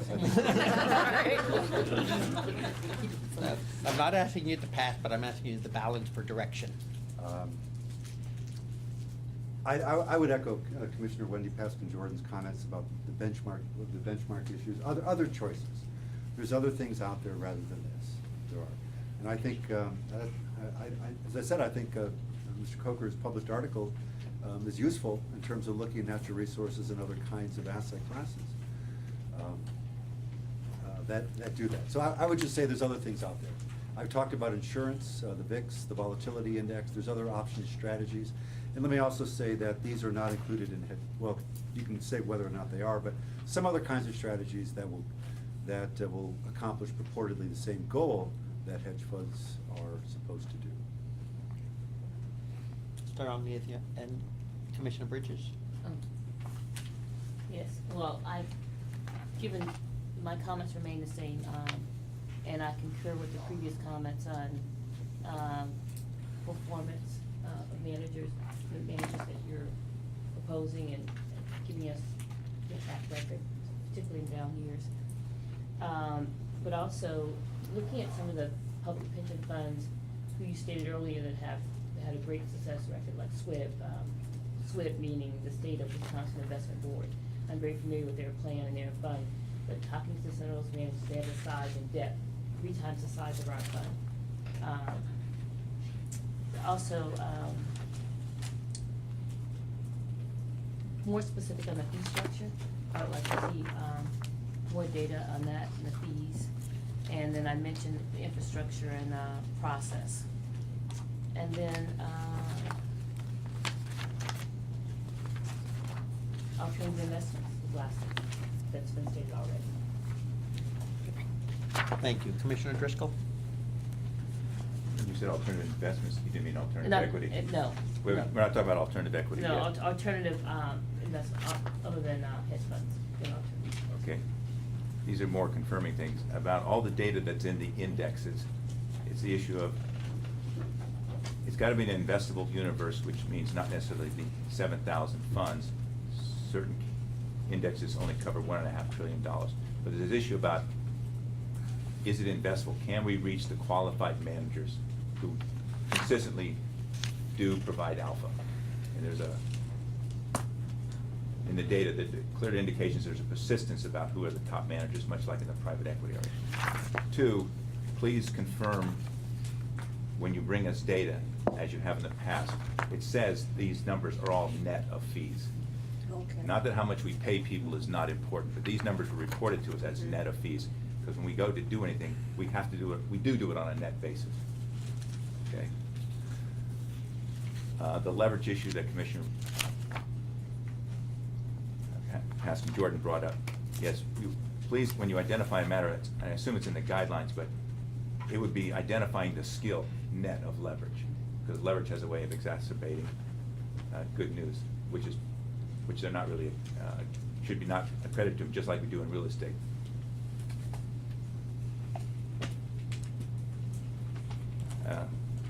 as for the issue of diversifying, we know that diversifying is the best risk management tool. That's why other people use cash as ways of doing it. But in terms of the other alternative, the many asset classes, whether they're in the real area, since we may be doing a real search soon, please bring those data too. It gets to be a very complex optimizer issue. But again, be prepared to explain to us when you merge traditional numbers and non-traditional asset class numbers, there is a problem with the optimizer, which has its limits. So I'm not trying to set up the topics for the education of the board, but the board, at the far end of it, has to turn around and explain to the beneficiaries why we're doing any of this stuff. So yes, you want us to be educated. We try to share knowledge. I'll go to the extreme point of this test of prudence means if I'm put on a witness stand, can I prove how we did it prudently? So you're more than welcome to share this information with the staff, because staff, they not just like their work, they're held to a very high standard. One, because they're fiduciaries. Two, if they're wrong, they lose their jobs. So the other statements made to staff, I'm asking them not to react negatively to that. Please do your job. So the data will help us prove that you are fiduciaries and doing a good job. I was going to say to Mr. Coker and Ms. Couts, you guys are clearly smart and talented, and you've done your homework. And I believe I have a unique lens that I come to the table with. I haven't been here for 22 years. I don't even think I've been in the workforce for 22 years. So my approach to this is the information that I'm receiving, I'm able to read it and understand it and ask questions, and thank you to the staff for making themselves always available to answer my questions. Can I digest it? And I think that not every retiree that has come today, but there are retirees that are part of our system that also aren't as sophisticated as many folks in this room. So my litmus test to whether to support something or not to support something is if I'm able to explain it to someone else. When someone comes to me and says, Supervisor Cohen, or in this case, Commissioner Cohen, Trustee Cohen, why did you vote the way that you voted? And I need to be able to articulate it and communicate it so that the person receiving the information understands exactly in layman's terms. So to the motion, I am in favor of a 90-day, of increasing our window of 90 days to study a little on a deeper level. I am interested in hearing more information about alternatives that Commissioner Myberger addressed. I'm interested in exploring it.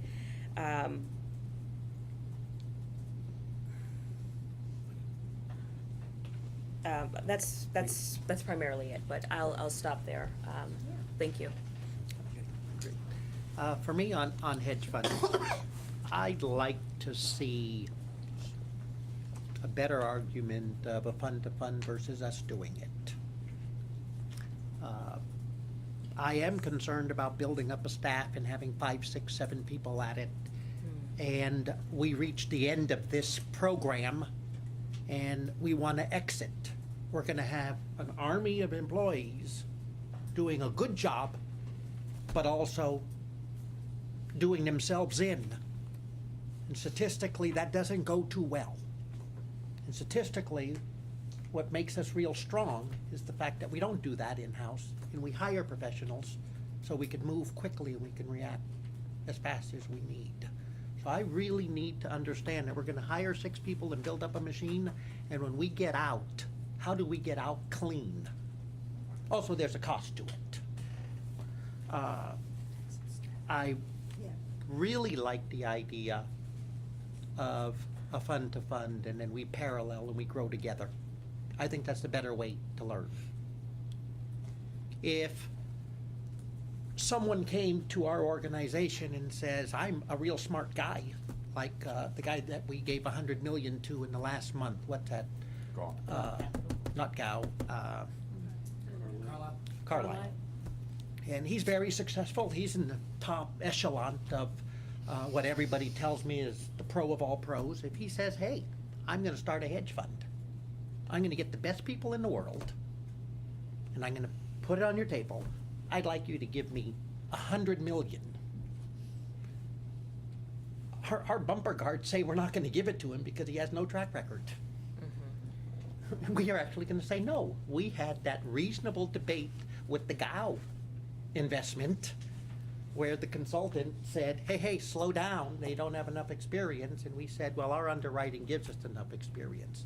I just want us just to look at that and be cautious to that we would not go forward if this Carlisle guy came to us and said, give us $100 million, and we're talking about adding a zero. I mean, that's serious stuff when it comes to money. So I just want us to get our hands around that logic of that.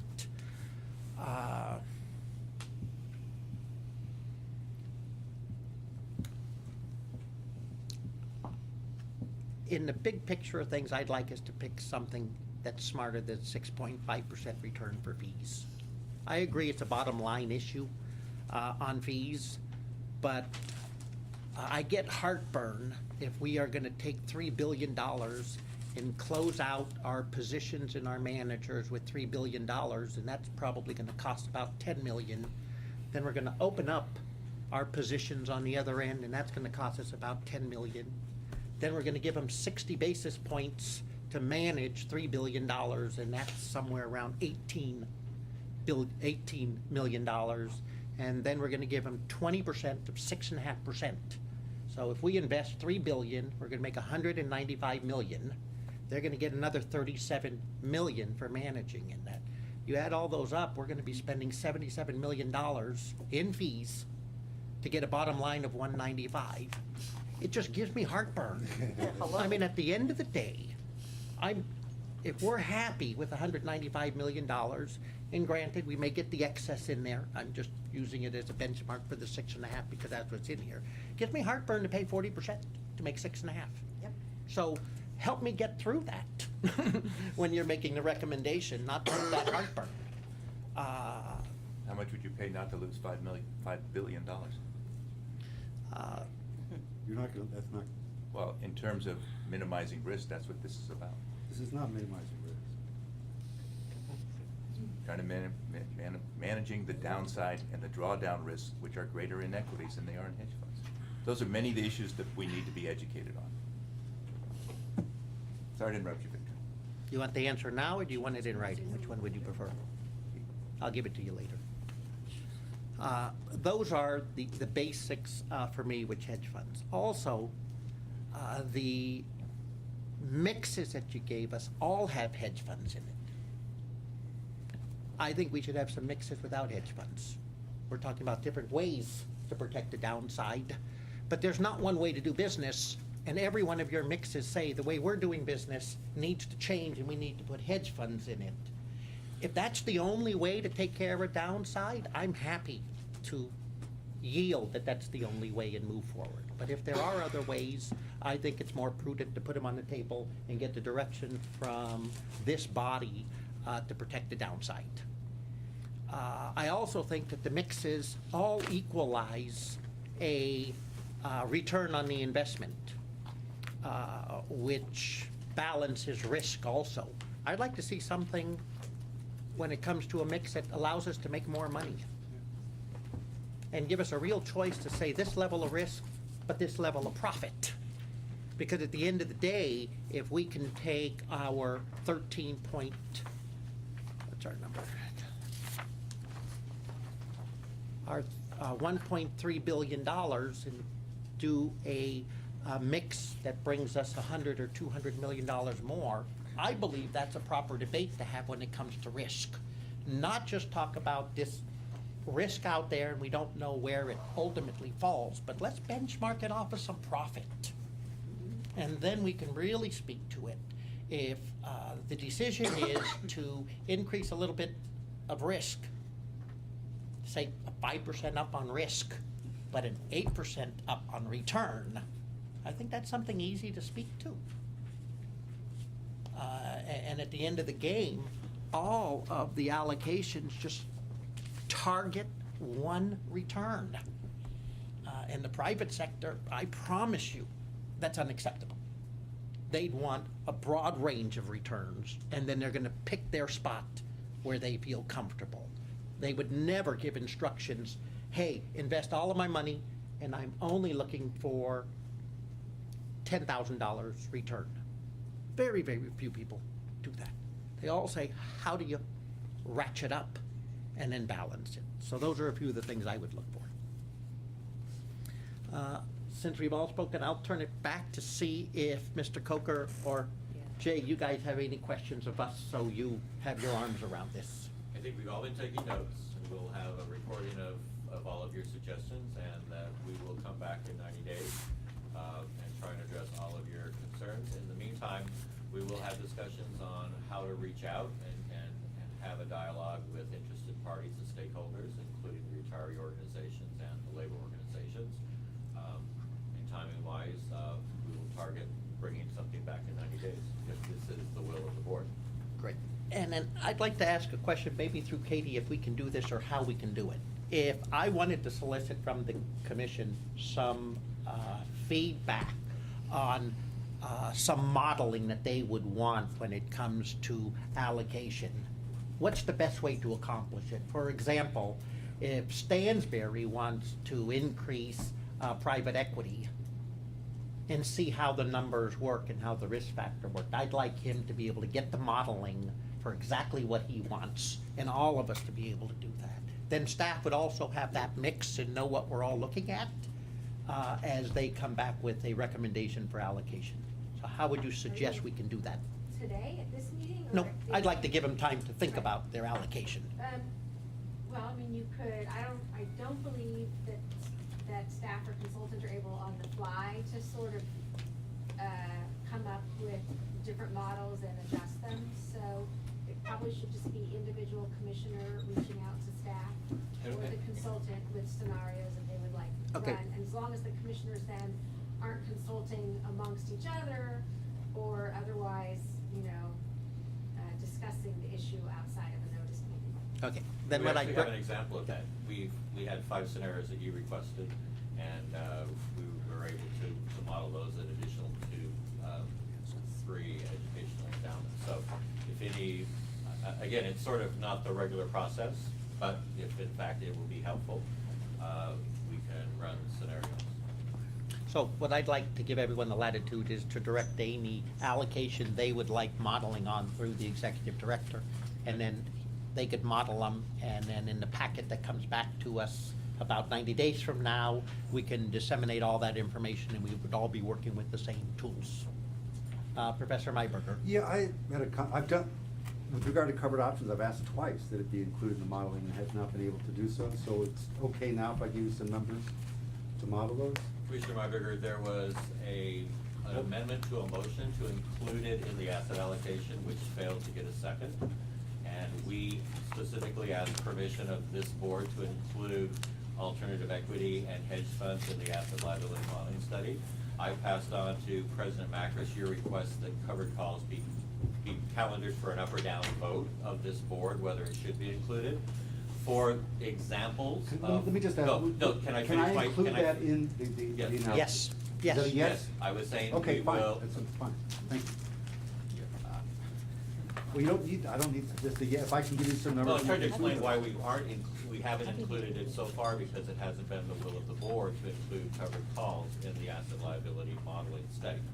Also natural resources have not been included in this study as well. Actually, real assets, we No, consider those I think we to could move on. I include- think there's enough interest in that, and staff has natural resources that will be looked at. So let's talk positive Okay. about what we want, rather than looking in the past on what we didn't get.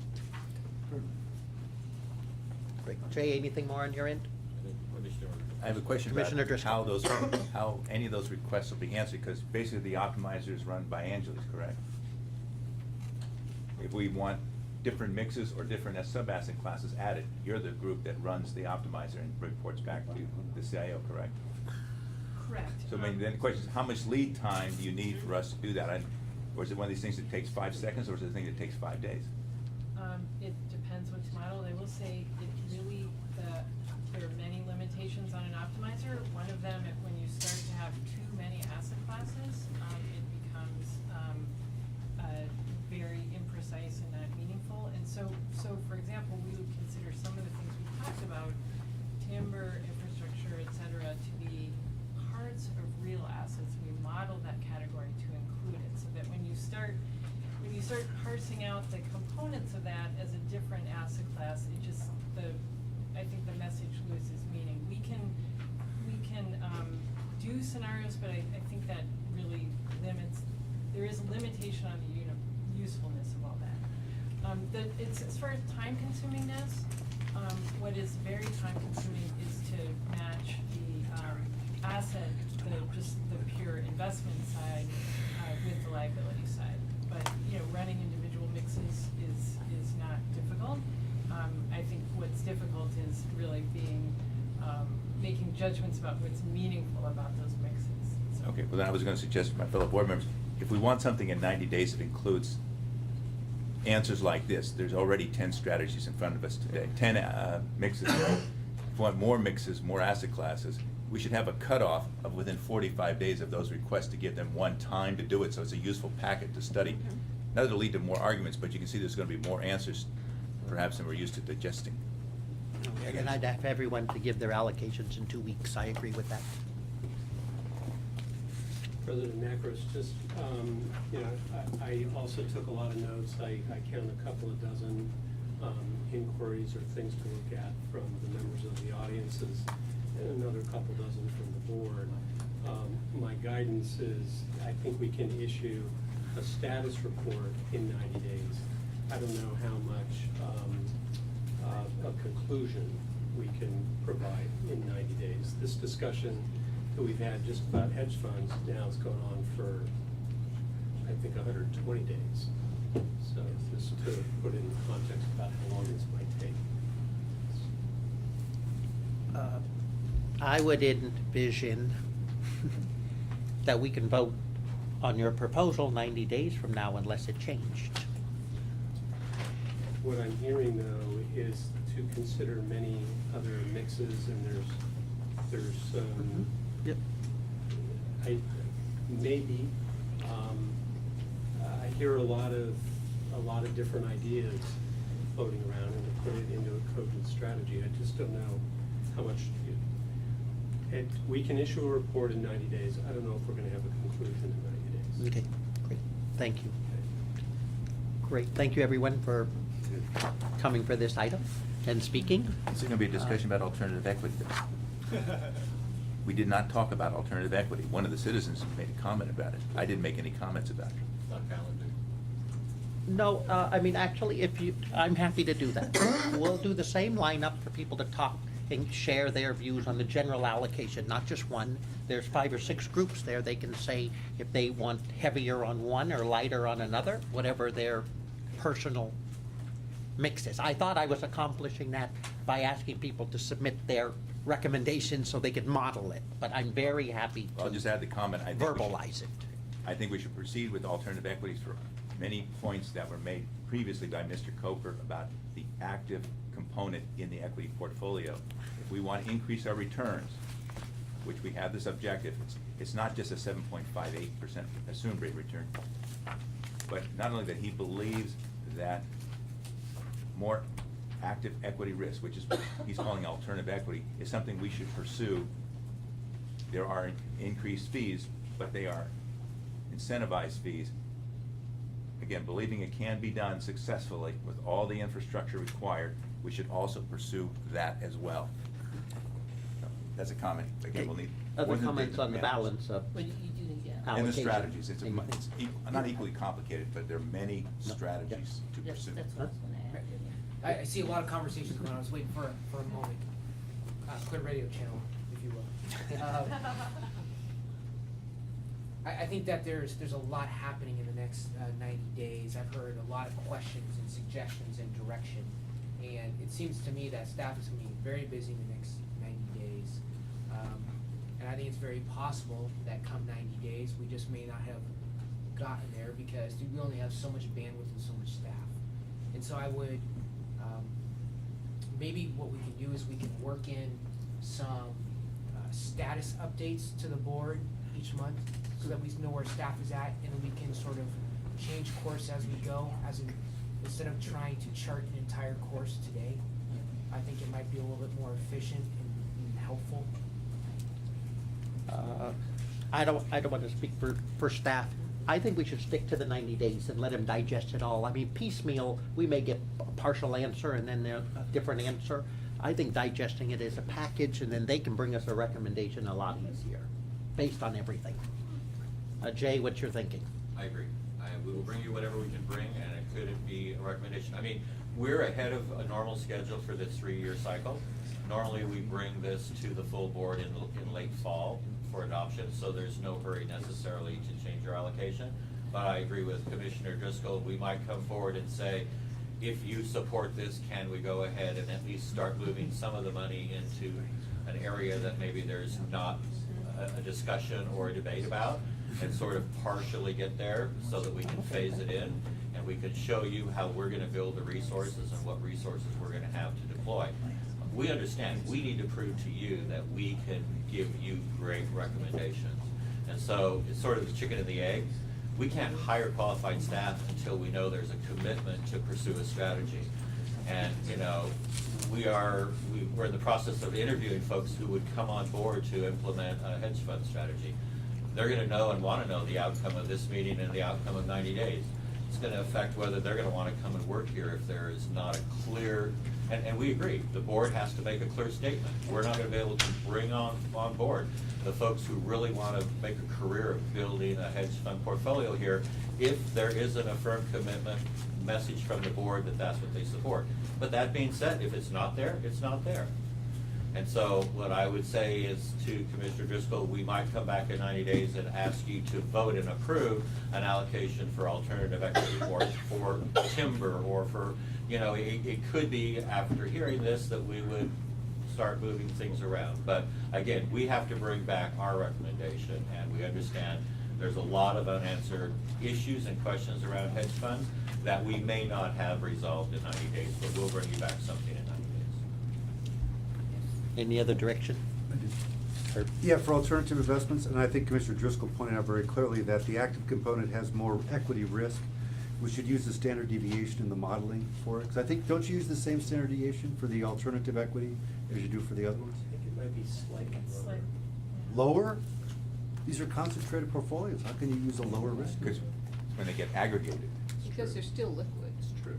Anyway, I would like some more realistic, maybe a sensitivity analysis. I mean, I know you, my conception is, and it was mentioned earlier about diversification. If you're having a concentrated portfolio, like alternative equity, you're not gonna convince me it's lower risk, sorry. It violates pretty much everything we know about diversification. So. I don't want to debate the subject Anyway, matter. so I would like. want direction. I would just like to see higher risk numbers for alternative equity. Great. That's it. Okay, thank you, everyone. Could you call item number 9, please? Item 9, real estate and land performance board.